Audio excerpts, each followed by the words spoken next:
గౌరవ మంత్రివర్యులు మాన్యశ్రీ డాక్టర్ విశ్వనాథ శ్రీనివాస్ గౌడ్ గారు, అదేవిధంగా పార్లమెంటు సభ్యులు గౌరవనీయులు శ్రీ మన్య శ్రీనివాస్ రెడ్డి గారు, అదేవిధంగా దేవరకద్ర శాసనసభ్యులు గౌరవనీయులు శ్రీ ఆల వెంకటేశ్వర రెడ్డి ఉన్నారు. ఫోను పేపర్ చూడగానే టీవీ పెట్టుకోగానే మాట్లాడుతున్నాడు. కేసీఆర్ జైలు ఈ ఎవరిన పోయి కేసీఆర్ జైలు పెట్టేది దమ్ముదారు కదా.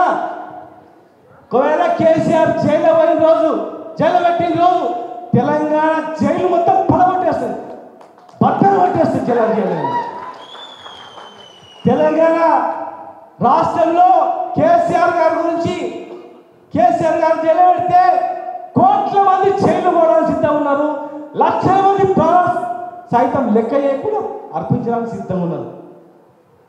కేసీఆర్ గారి నుంచి రాష్ట్రం కాదు దేశం మొత్తం అనుకూలం అవుతుంది. కేసీఆర్ గారు ముట్టుకుంటే, కేసీఆర్ గారు ముట్టుకుంటే దమ్ము ధైర్యం ఈ దేశంలో ఎవరికైనా ఉందా? ఏ రాష్ట్రంలో కానీ తెలంగాణ కన్నా ఎక్కువ చేసిన రాష్ట్రం ఉందా? దోపిడీ చేసుకుంటా దేశాన్ని, మోసం చేసుకుంటా దేశాన్ని, దేశంలో నీళ్లు సముద్రంలో కలుస్తున్నా పట్టించుకోకుండా, దేశంలో కరెంట్ ఉన్నా కరెంట్ ఇవ్వకుండా, బీసీ ఎస్సీ ఎస్టీ వర్గాలకు దక్కాల్సిన ఉద్యోగాలు రూల్ ఆఫ్ రిజర్వేషన్ లేకుండా అన్ని అమ్ముకుంటా పోయేటువంటి వాళ్ళు కేసీఆర్ జైలు పెడతారా? కేసీఆర్ జైలు పెడితే దేశం ఊరుకుంటుందా? ఈ రాష్ట్రం ఊరుకుంటుందా? మేము ఊరుకుంటామా? ప్రాణం పోయినా పర్లేదు, మాలాంటి వాళ్ళు వందల మంది, వేల మంది, లక్షల మంది మొత్తం ప్రపంచంలో తిరిగి రాసే పరిస్థితి కనిపిస్తుంది. ఎందుకు జైలు పెడతారు? కరెంట్ ఇచ్చినందుకు. కానీ శరీరంలో పోయిన కొవ్వు అంత పెరిగింది. ఎక్కడి నుంచి వచ్చింది అడుగురా దరిద్రుడా. ఈ ఉచిత కరెంటు వల్ల ఎడారిగా ఉన్న పొలం పంటలు వండి, 2 పంటలు వండి మీ అమ్మ నాయన కష్టపడి పంటలు వండించి నీకు తిండి పెడితే, నీకు ఆ ఫోన్ కూడా కొనిస్తే ఆ ఫోన్లో చూసుకొని ఏదో ఊహించుకొని పెద్ద హీరో కావాలని చెప్పి ఉట్లాడుతున్నావే. 10 మంది కూడా రేడ కూడా మన ఎంత సైన్యం రావు, మనది పెద్ద సైన్యం, గులాబీ సైన్యం, లక్షల మంది.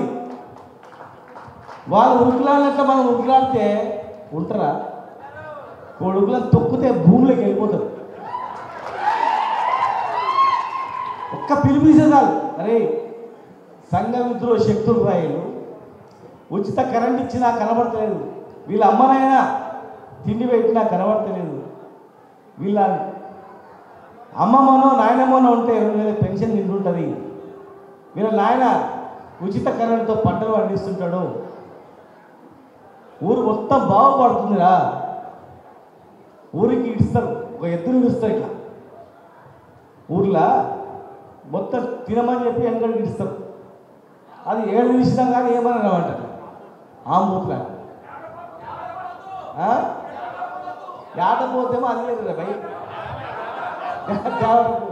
ఆ దేవరపోతులు పోల్చి వెళ్ళిందండి, అంటే అది పవిత్రంగా అది దేవరపోతు పోస్తే మన అందరు తింటారు ప్రసాదాన్ని. నాకు దాన్ని కూడా పనికిరాదు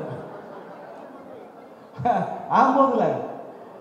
అట్లా ఊరికి ఇచ్చినలాగా ఊరికి 5 మంది 6 మంది ఉండి పెద్ద ఉట్లాడుకుంటా ఉరికొచ్చి పండు కట్టం ఉండి జోయిట్లో ఎగులాడుకుంటా మేము ఇట్లా స్టార్ట్ చేస్తే బిడ్డ అడ్రస్ కూడా ఉండదు.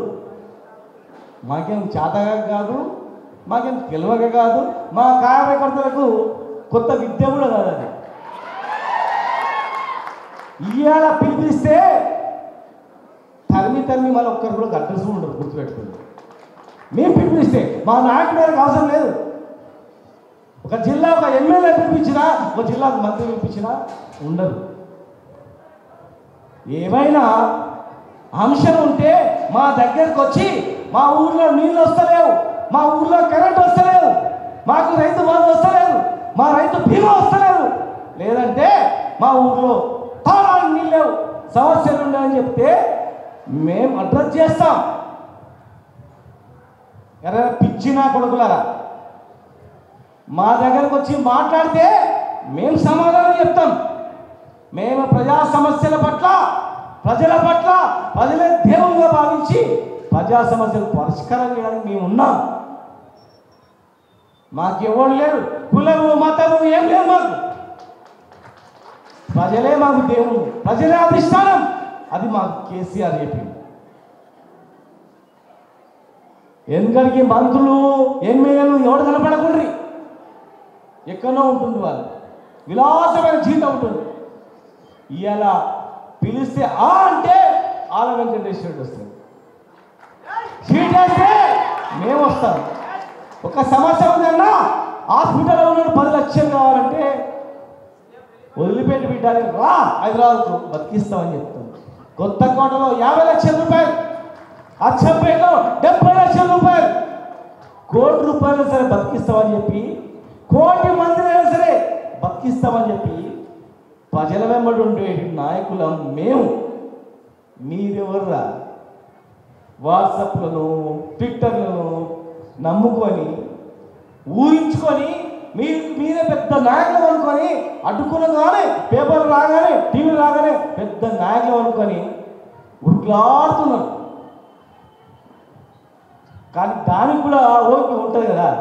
మేమంటే ఓపిక ఉంటాం, ఫోన్ లేదా భయ అనుకుంటాం అనుకో. మా ఆలబాయి కూడా ఓకే అనుకుంటున్నాడు అనుకో, మా వెంకటేశ్వరుడు ఓకే అనుకుంటాడు, మా హర్షవర్ధన్ ఊరుకుంటారా, మా సర్పంచ్ ఊరుకుంటాడా, ఈ ఊరు సర్పంచ్ ఊరుకుంటాడా, ఊరుకుంటా. తిక్కలేసిందంటే ఏం చేస్తాడు? ఇప్పుడు దండలు నేర్పిస్తున్నా, తిండి పెట్టిస్తున్నా, తినబెడుతున్నా, ఎక్కువ తక్కువ అంటే పోతే పోలేని అప్పు తీసుకొచ్చి తంసపాలు తెచ్చి కూడా తాపుతున్నా. ఇంకా వీడు ఇంటర్నెట్లో పోయి ఏం చేయాలని ఏమాలని చేసి తొక్కుతాడా లేదా? గా పని తెచ్చుకోవద్దని చెప్పి మేము హెచ్చరిస్తా ఉన్నాం. పని అడగండి చేస్తాం, సమస్య అడగండి చేస్తాం. మా ముఖ్యమంత్రి కాలు మొక్కినా సరే, సార్ 40 కోట్లు సరిపోతలేవు, 80 కోట్లు కావాలని చెప్పి అడుగుతాము. సార్ కురుమూర్తి దేవుని మెట్లు కాదు సార్, పైకి ఎక్కడానికి మాకు ఇంకా ఏదైనా కావాలని చెప్పి అది కూడా తెస్తాం, ఖచ్చితంగా తెస్తాం. తమిళనాడులో ఎక్కడ దేవుని దగ్గరికి కింద ఎక్కితే మోటార్ పైకి పోతుంటుంది. ఎక్కడది? పళని మాదిరిగా కురుమూర్తిని కూడా చేయాలని అడిగితే ఈ సిసిగుంట ప్రజలు, సిసిగుంట నాయకులు, నేను మా ఆలయ సార్ కాలు మొక్కేసారి తీసుకొచ్చి పైకి మోటార్ కూడా తీసుకొస్తాం. కానీ మా కార్ల దగ్గర వచ్చి డ్రామాలు వేస్తే, బిడ్డ మేము భూమిలోకి నుంచి వచ్చిన వాళ్ళంరా, కష్టాల నుంచి వచ్చిన వాళ్ళంరా, అవమానాలు ఎదుర్కొంటూ వచ్చిన వాళ్ళంరా, ఎన్నో వివక్ష దృష్టికి వచ్చిన వాళ్ళంరా. మేము మా జాతిని కానీ, మమ్మల్ని కానీ, ఈ ప్రాంతాన్ని కానీ, మా నాయకులను కానీ మాట్లాడితే ఊరుకోం బిడ్డ. మేము ఒక పిలిపిస్తే మా ఊర్లో 100,000 మంది, ఇంతకుముందు మా ఆలపై మా తమ్ముడు లేని బతుకులు, దిక్కులేని బతుకులు మనకు కావాలా? ఇంత మంచిగా ఉన్నటువంటి తెలంగాణ కావాలా? ఆలోచన చేయరు. మనం గప్పుకున్నాం కదా అని చెప్పి, మనం కామున్నాం కదా అని చెప్పి కాముంటే ఒక్కొక్కడు అపసభ్యంగా మాట్లాడతాడు, వాడు వీడు అని. మనం మాట్లాడాలంటే మనకి ఎన్ని భాషలు వస్తాయి? తెలంగాణ భాష, గబ్బు భాష వస్తాయి. తెలంగాణ మర్యాదనే ఉంటుంది, రివర్స్ ఉంటుంది. మన మాటలు చచ్చిపోతారు, వాళ్ళు మంతా చచ్చిపోతారు. వాళ్ళు ఇది మాట్లాడి మనం అందరికి రాదా? ప్రధానమంత్రిని కానీ, లేకపోతే ఇంక వేరే కానీ, వేరే ముఖ్యమంత్రులు కానీ రాదా? పక్క ముఖ్యమంత్రి అరే భోషడికే నీకు తాగడానికి నీళ్ళు ఇవ్వలేదు, కరెంట్ ఇవ్వలేదు, సస్యపత్తి లేవు, నువ్వేం మీకు రానంటావు పక్క ముఖ్యమంత్రికి. ఇంకా మస్తు మాట్లాడేవాడు వాడు ఏం చేస్తున్నా వాళ్ళ ఊళ్ళో తూ అనిపిస్తుంది.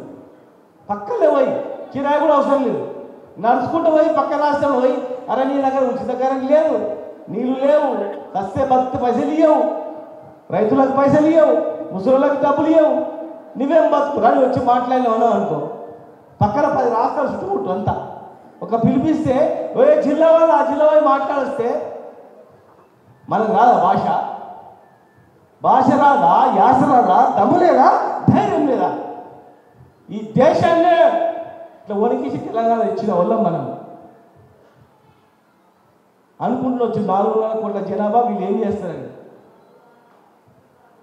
తుపాకీ గుండికి ఇంతే ఉంటుంది, ఎంత కావాలి? అది తీసుకుపోయి గుర్చితే ఏమవుతుంది? గది మనది తెలంగాణ అంటే. తెలంగాణ అంటే తుపాకీలో గుండు లాంటిది, మనిషిలో గుండెకాయ లాంటిది. మనం అనుకుంటే ఏమైనా చేయగలుగుతాం. చేతకాక కాదు, తెలివి లేక కాదు. నాయకుడు అనేటోడు సభ్యత, సంస్కారం, వాడి హోదా, వాడి గతంలో ఎక్కడ బతికిండు, వాడి బతికేంది, వాడి చరిత్ర ఏంది అని కూడా తెలుసుకొని మాట్లాడే విషయము ఎవరితో మాట్లాడుకోవాలి. అంతేగాని ఏదో మాట్లాడుతున్నాం కదా అని మాట్లాడితే సరిపోదు. కేసీఆర్ని ముట్టుకుంటాడు ప్రపంచంలో ఎవరు లేడు. ముట్టుకున్న రోజు ప్రపంచమే, దేశమే అల్లకొల్లం అయిపోతుంది. దేశంలో అనేక సమస్యలు ఉన్నాయి. ఆ సమస్యల మీద దృష్టి పెట్టాలి కానీ పచ్చని తెలంగాణలో అంటి పెట్టాలని చూస్తే కాదు.